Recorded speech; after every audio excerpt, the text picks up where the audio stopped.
তাহলে একটি উদারনীতিক গণতান্ত্রিক দল জনগণের উপরে হুমকি সৃষ্টি করে তার রাজনীতি বিকশিত করবে, এটা আমি এখনো পর্যন্ত বিশ্বাস করতে আমার ইতস্তত করি আমি। তাহলে যদি কেউ করে থাকে তাহলে বিএনপির এই রাজনৈতিক কর্মকাণ্ডের ছত্রছায়ায় অন্য কেউ করছে, তাহলে এটা দেখার দায়িত্ব কার? ইট ইজ গভর্নমেন্ট যে ল অ্যান্ড অর্ডারকে দেখবে। আজকে যদি কোথাও স্বাভাবিক পরিস্থিতি থাকতো, সেখানে যদি একটি এ ধরনের সন্ত্রাসী কার্যকলাপ হতো, তাহলে ইনভেস্টিগেট করে আপনারা এটাকে স্পেসিফিক মামলা হিসাবে নিয়ে তার সুরাহা করতেন।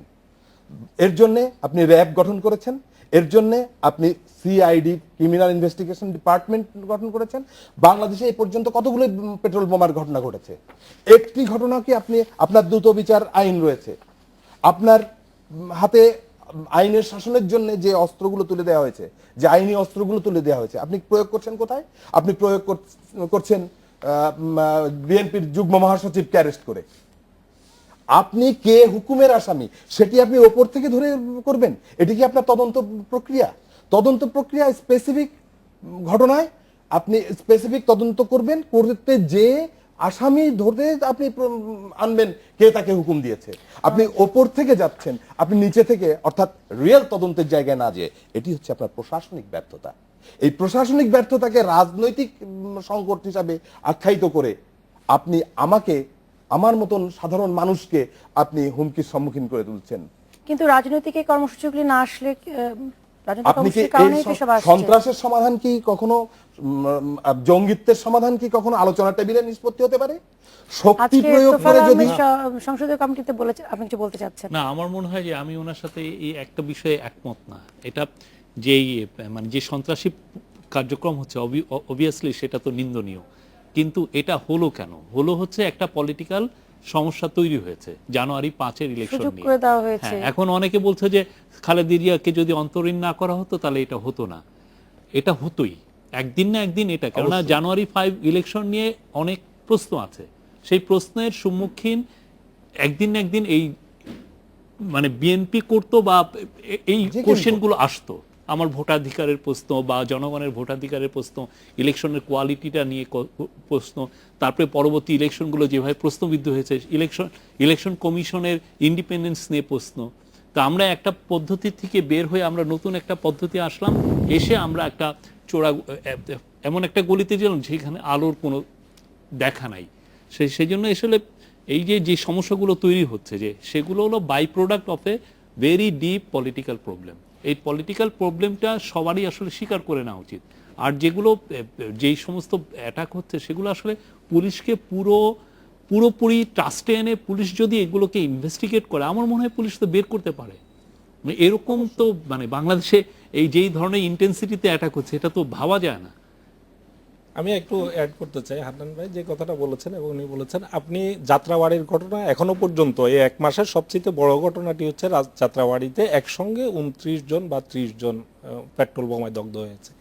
এই ঘটনাটির সাথে কয়েকটি বিষয় আমার কাছে মনে হচ্ছে আপনাকে দেখা উচিত। সেটা হচ্ছে, প্রথম কথা হলো এই ঘটনাটি ঘটার সঙ্গে সঙ্গে কি কথা, বিবরণটা কিভাবে এসছে। প্রথমে আসলো যে পরপর তিনজন লোক এই অ্যাকশনে অংশগ্রহণ করেছে এবং পরপর 3টি পেট্রোল বোমা নিক্ষেপ করা হয়েছে, এবং তার 10 থেকে 12 ঘন্টার মধ্যে কি ডিক্লেয়ার করা হলো যে তাদেরকে ধরিয়ে দিতে পারলে 5 লক্ষ টাকা পুরস্কৃত করা হবে।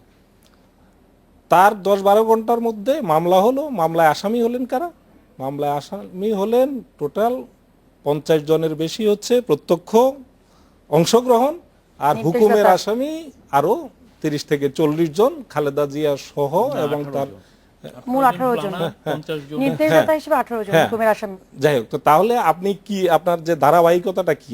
একই জায়গা থেকে কিন্তু এই আইন শৃঙ্খলা বাহিনী থেকে কিন্তু তথ্যগুলো আমরা পেয়েছি এবং মিডিয়াতে এসেছে যে প্রথমে বলা হলো 3 জন সেখানে পরপর 3টি পেট্রোল বোমা নিক্ষেপ করেছে। তারপরে হচ্ছে আপনি তাদেরকে চিনেন না বলেই তো পুরস্কার ঘোষণা করেছেন ধরিয়ে দেওয়ার জন্য। তার 10 ঘন্টার মধ্যে জেনে গেলেন যে এই লোকগুলো সেখানে পেট্রোল বোমা হামলায় অংশগ্রহণ করেছে এবং তার হুকুম দিয়েছেন কে, খালেদা জিয়া এবং তার অন্যান্য নেতারা। এবং এর মধ্যে দুর্ভাগ্যজনকভাবে আমাদের সাংবাদিকদের একজন নেতাও আছেন যে শওকত শওকত মাহমুদ মাহমুদ। তিনি এই মামলায় আসামি হচ্ছেন। এটা আমাদের জন্য সাংবাদিক হিসেবে এবং সাংবাদিক কমিউনিটির একজন ফলে- কর্মী হিসেবে আমাদের কাছে এটা খুবই ফলে হয় দুঃখজনক কি, এবং কেসটা বেদনাদায়ক। আমরা এটা নিয়ে prosecution-এর আন্দোলন আগেই করছি। কেসটা প্রশ্নবিদ্ধ হয়েছে। হ্যাঁ, তাহলে আপনি মামলাগুলো আপনি সত্যিকার অর্থে যারা অপরাধী তাদেরকে কি আপনি চিহ্নিত করতে আমি ওই চাচ্ছেন? প্রসঙ্গেই- আমরা হ্যাঁ, আসবো, সেই আমরা কথাটাই আসবো। চিহ্নিত করতে আমরা একটু- চাচ্ছেন বলে তো এই ঘটনাটা পুরো ঘটনাটা বিশ্লেষণ করলে তা কিন্তু মনে হয় না।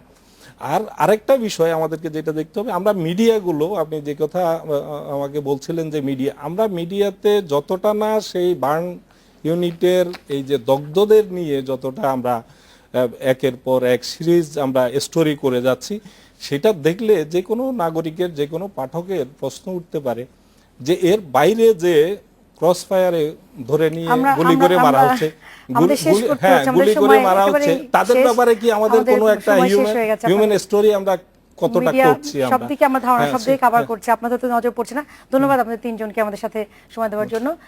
দর্শক শেষ করছি, আগামীকাল একই সময়ে বাংলাদেশ এখন থেকে আমন্ত্রণ রইল। ভালো থাকবেন সবাই।